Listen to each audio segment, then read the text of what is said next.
स्वागत है आपका इंडिया टीवी में। मैं हूं आपके साथ विवेक शांडिल्य। यूपी के मैनपुरी से डिंपल यादव कैंडिडेट हैं।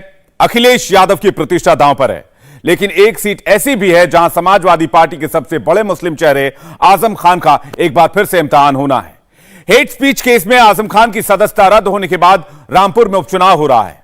क्या लोकसभा चुनाव की तरह रामपुर में एक बार फिर कमल खिलने की उम्मीद है या फिर पुराना रिवाज जारी रहेगा?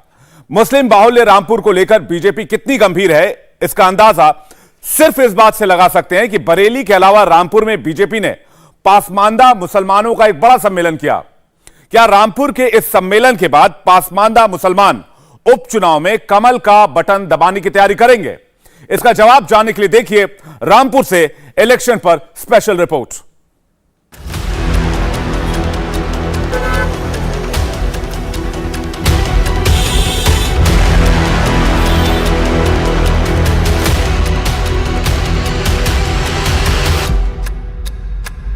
इस बार उपचुनाव में जनता का मूड क्या है? इस वक्त हम मौजूद हैं उत्तर प्रदेश के रामपुर में। रामपुर हमेशा से आजम खान का गढ़ रहा है, लेकिन आजम खान की सदस्यता रद्द होने के बाद इस बार रामपुर की जनता क्या सोच रही है? क्या सोचकर रामपुर की जनता उपचुनाव में वोट देगी? इस बार यहां पर किस पार्टी का पलड़ा भारी है, ये जानने के लिए इंडिया टीवी की टीम रामपुर पहुंच चुकी है। रामपुर की अलग अलग गलियों में, अलग अलग मार्केट में, अलग अलग इलाकों में जाकर हम लोगों से बात करेंगे और उनका मूड जानने की कोशिश करेंगे कि इस बार रामपुर में किसकी सत्ता काबिज होने वाली है। तो आइए चलते हैं, रामपुर की जनता से मुलाकात करके यहां का माहौल जानने की कोशिश करते हैं। हेट स्पीच केस में सजा मिलने के बाद आजम खान की विधायकी छिन गई। महज 8 महीने में रामपुर के लोग एक बार फिर से वोटिंग करेंगे, लेकिन इस बार क्या नया होगा? वोट किस लिए डाले जाएंगे? रामपुर के मुद्दे क्या हैं? और सबसे बड़ी बात, पब्लिक का मिजाज क्या है? रामपुर में उपचुनाव में जनता का मूड क्या है? राजद्वारा मार्केट में हम इस वक्त मौजूद हैं। यहाँ की जनता से बात करते हैं। क्या नाम है आपका? मेरा नाम हफीज है। हफीज जी, क्या लग रहा है इस बार अब दोबारा से यहाँ पर वोट पड़नी है, उपचुनाव होने हैं रामपुर में, क्या माहौल है यहाँ पर जनता का? माहौल जो है बीजेपी का है साहब। हाँ। इसमें मतलब भारत भोजन खड़े होंगे या डॉक्टर तनवीर खड़े होंगे, इनमें जो भी खड़ा होगा जीत जाएगा। मतलब हमेशा से जैसे कहते हैं कि रामपुर आजम खान का गढ़ रहा है, इस बार लग रहा है कि अब जब से उनका निष्कासित हुए हैं, अब क्या लग रहा है इस बार किन मुद्दों के आधार पर आप बता रहे हैं कि बीजेपी के साथ जाएगी जनता? बीजेपी के साथ में यूं जाएगी साहब के ये सीट अगर किसी और को चली गई तो कुछ नहीं हो पाएगा, और बीजेपी को चली गई तो कुछ हासिल होगा यहाँ पे। ये है वजह। यहाँ के मुद्दे क्या क्या रहे हैं? मुद्दे साहब यही है, गरीबी, बेरोजगारी है, और क्या है सब। कारोबार में रिक्शा है, और क्या है, बीड़ी है, और थैली पहनी है, बाकी वो कारोबार ऐसा है नहीं। अच्छा, केंद्र सरकार की कुछ योजनाएं होती हैं, है ना, लोगों के लिए, गरीबों के लिए, और राज्य सरकार की भी होती हैं, वो सारी सुविधाएं मिल रही हैं लोगों को? तो मिल रही हैं। यही किसी को पैसे मिल रहा है, किसी का सैलाब में किसानों का मतलब नुकसान हुआ, उनको भी पैसे मिल रहा है। अभी मिले नहीं, किसानों को पैसे मिलेंगे, वो बाकी जो पैसे हैं वो आ रहे हैं लोगों के खातों में, और वो मिल रहा है। इस बार आजम खान के परिवार की तरफ से आपको कुछ नहीं लग रहा? ना, मेरा विचार तो नहीं था आजम खान का, बीजेपी का लग रहा है। जी हाँ। रामपुर में सर्दियां चौखट पर हैं, लोग चाय की चुस्की ले रहे हैं। चुनावी माहौल में वोट और कैंडिडेट को लेकर गुणा गणित इस तरह के टी स्टॉल पर खूब किए जाते हैं। रामपुर ने भी मन बना लिया है कि किसको वोट डालना है। उपचुनाव होने वाले हैं यहाँ पर, दोबारा से वोट पड़ेंगे। आजम खान का हमेशा से गढ़ रहा है, हालांकि अभी क्या लग रहा है? अब तो बीजेपी है हमारी। हाँ। अब तो बीजेपी से अलावा कौन आ रहा है? या डॉक्टर साहब, या हनी, या भारत भूषण जी बढ़िया है, और मुझे मिल जाए तो और अच्छा रहेगा। अच्छा, सब बढ़िया है। अब यही लोग हैं, अब कहाँ, अब आजम खान का कहाँ है? अब काम खत्म हो गया। अब क्या होगा, देने से कोई फायदा भी नहीं, अब कोई देने से फायदा नहीं, लेकिन अल्लाह चाहे तो बस बीजेपी आएगी। अब तो बीजेपी आएगी। अच्छा, रामपुर के मुद्दों की अगर बात करें तो क्या क्या मुद्दे हैं रामपुर के जिसको सोचकर जनता वोट देती आई है अब तक? वो तो बिजली और लाइट, पानी पे और बिजली पे देती थी, लेकिन अब इन्होंने उससे ज्यादा लेट दी। बीजेपी ने उससे ज्यादा लेट दी है पहले से।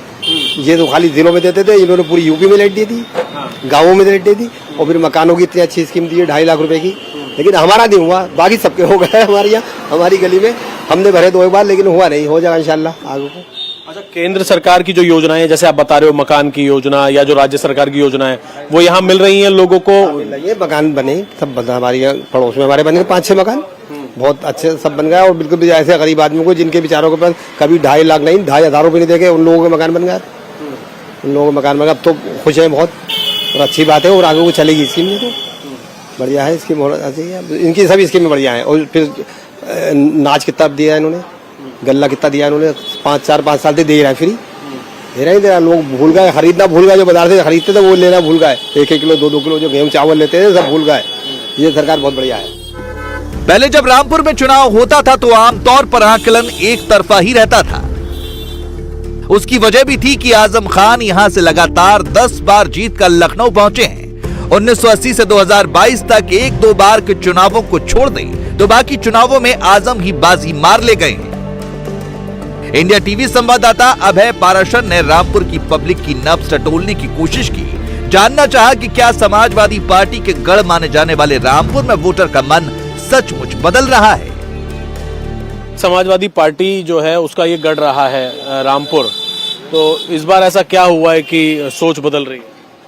सोच यूं बदल रही है लोगों की, जो उनके आजम खां के लोग वो परेशान काफ़ी रहे, जैसे लाइट का मसला रहा और घर जो टूटे हैं लोगों के, उसका मुद्दा ज़्यादा रहा, छाया रहा। फिर भी लोगों ने उनको वोट दिया, इसी पर्पज से वोट दिया। यहाँ के ज़मीनी नेता हैं, अच्छे नेता हैं, मगर उन्होंने सक्सेसफुल नहीं हो पाए। वो जिस तरह से उन्होंने छवि बनाई थी उसके छवि फुल नहीं पाए वो। रामपुर के राजद्वारा इलाके में वोटर ने तो अपनी बात कह दी। राजद्वारा मुस्लिम बहुल एरिया है, बावजूद इसके यहाँ बीजेपी का पलड़ा भारी दिख रहा है। मुद्दा बहुत क्लियर है, विकास, यानी रोटी, बिजली और मकान। लोग ये समझ रहे हैं कि लखनऊ में योगी की सरकार है, अगर रामपुर में भी बीजेपी जीत जाती है तो यहाँ भी विकास का पहिया दौड़ने लगेगा। जनता क्या सोच रही है और इस बार उपचुनाव में अलग अलग लोगों से इस वक्त हम बात कर रहे हैं। मुरादाबादी दाल की एक यहाँ पर ठेली है जहाँ पर लोग खड़े हुए हैं, उनसे एक बार माहौल जानने की यहाँ पर कोशिश करेंगे। आप मुरादाबाद से ही हैं? आप यहीं से रामपुर से ही हैं? जी, मैं रामपुर से हूँ। क्या नाम है आपका? इमरान। इमरान, ये बताइए कि अब उपचुनाव होने वाले हैं, आप मुरादाबादी दाल खा रहे हैं, ये बताइए कि क्या लग रहा है, क्या माहौल इस बार है जब उपचुनाव होंगे? किसका पलड़ा भारी लग रहा है, कौन सी पार्टी का? बीजेपी का ही हो सकता है भारी। अब हाँ, बीजेपी का। समाजवादी तो दिख ही नहीं रही अब कहीं से कहीं तक। इस बार अब किसका माहौल है, किस पार्टी का? इस बार तो उन्हीं का है, बीजेपी का। बीजेपी का पक्का, क्योंकि आजम खान तो अब निकल गए हैं, क्योंकि आजम खान से थी ये पार्टी यहाँ पर रामपुर में, अब रही नहीं बस। तो परिवार के और भी किसी लोग को खड़ा कर सकते हैं? ना ना ना ना, तो वो बात नहीं आएगी अब वो बात नहीं आएगी। रामपुर के लोगों ने भी ये साफ कर दिया कि अगर इस बार आजम खान ने 2019 वाली चाल चलने की कोशिश की तो कामयाबी मुश्किल होगी। 2019 में रामपुर लोकसभा सीट से आजम के सांसद चुने जाने के बाद यहां उपचुनाव हुए थे। आजम ने अपनी पत्नी तंजीम फातिमा को इस सीट से आगे किया, जिन्होंने विधानसभा उपचुनाव में बीजेपी के भारत भूषण गुप्ता को हराकर जीत हासिल की थी।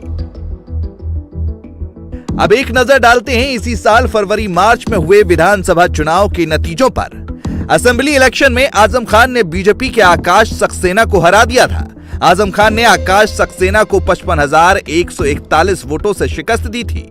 इस उपचुनाव में बीजेपी के आकाश सक्सेना टिकट के प्रबल दावेदार हैं। आजम खान के खिलाफ सबसे बड़ी लड़ाई आकाश ही लड़ रहे हैं। क्या माहौल है रामपुर में? अब चुनाव होने वाले हैं, उपचुनाव में आप भी लोगों से मिल रहे होंगे, क्या लग रहा है इस बार? देखिए, इस बार का जो माहौल है वो बिल्कुल अलग है अपने आप में, और ऐसा लगता है कि इस बार रामपुर में इतिहास रचने जा रहा है और यहाँ का जो परिणाम होगा वो वाकई ऐतिहासिक होगा। किस तरीके का परिणाम आपको लग रहा है? और मुद्दे अगर हम रामपुर की बात करें तो रामपुर को हमेशा से आजम खान का गढ़ कहा जाता है और आपने ही शिकायत भी की है आजम खान की, कई बार शिकायत की है। इस बार आजम खान चुनाव में है नहीं, उन्हें निष्कासित कर दिया गया है, दोषी वो पाए गए थे। उसके बाद अब क्या है, जनता का मूड क्या लग रहा है? देखिए, आजम खान का गढ़ ये कहना मुझे नहीं लगता ये सही है। आजम ने हमेशा खौफ की राजनीति की है, वो गुलाम बनाने की राजनीति की है।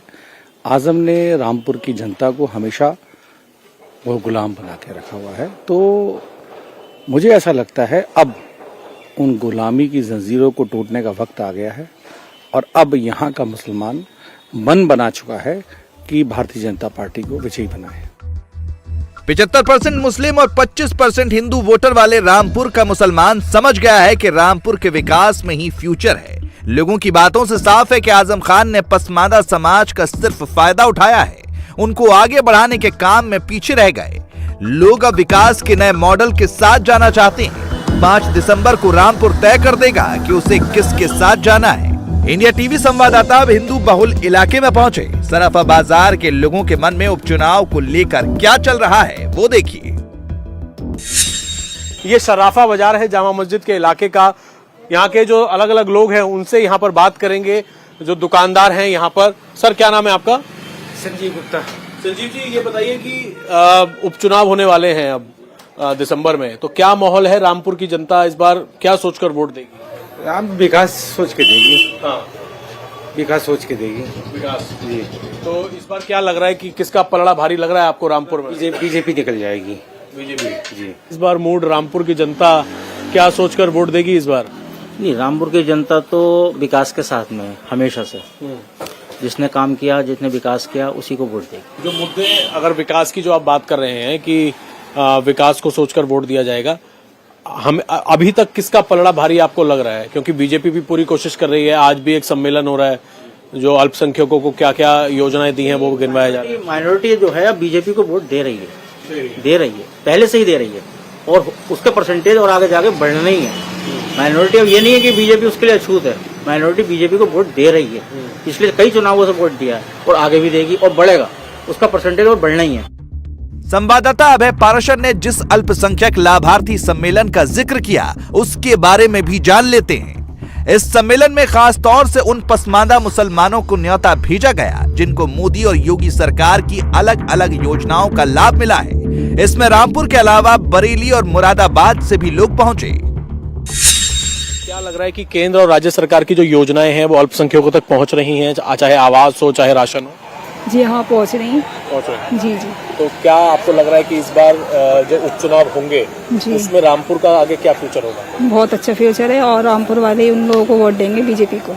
बीजेपी के साथ। जी। इसके पीछे की, इस परिवर्तन की वजह आपको क्या समझ में आती है? क्योंकि अब तक समाजवादी पार्टी का गढ़ कहा जाता था, इस बार जो परिवर्तन की आप बात कर रहे हैं, क्या लगता है आपको? देखिए, पहले तो कुछ नहीं था, लेकिन अब जब बहुत अच्छी सरकार आई है, सरकार ने बहुत अच्छे काम किए, लोगों की नहीं, किसी में भेदभाव नहीं किया। कुछ काम पे डिपेंड होता है, काम अच्छा होता है तो पब्लिक भी उसी चीज को देखती है, पब्लिक भी उसी तरह से फिर लेकर चलती है, क्योंकि एक बॉडी है जो पब्लिक का हक है और वो उस इंसान को देना चाहेगी कि जिस इंसान से उसको फायदा लगता है। कुछ लोगों का ये कहना है कि वो विकास के साथ जाएंगे, कुछ लोगों का कहना है कि रामपुर में रोजगार, इंडस्ट्रीज होनी चाहिए, उस हिसाब से सोचकर वो वोट देंगे। कुछ लोग ये कह रहे हैं कि जो योजनाएं मिली हैं उस हिसाब से वो आगे जाकर वोट देंगे। होगा क्या, ये आने वाले समय में पता लगेगा। रामपुर के अलग अलग इलाकों से नब्ज पकड़ने की हम कोशिश कर रहे हैं कि आखिरकार जनता का मूड क्या है और रामपुर का उपचुनाव में माहौल क्या है। कैमरामैन चंद्रभान के साथ Abhay Parashar, India TV, Rampur. India TV हर वक्त हर जगह डाउनलोड करने के लिए सर्च करें India TV news Google play store या ऐप स्टोर पर।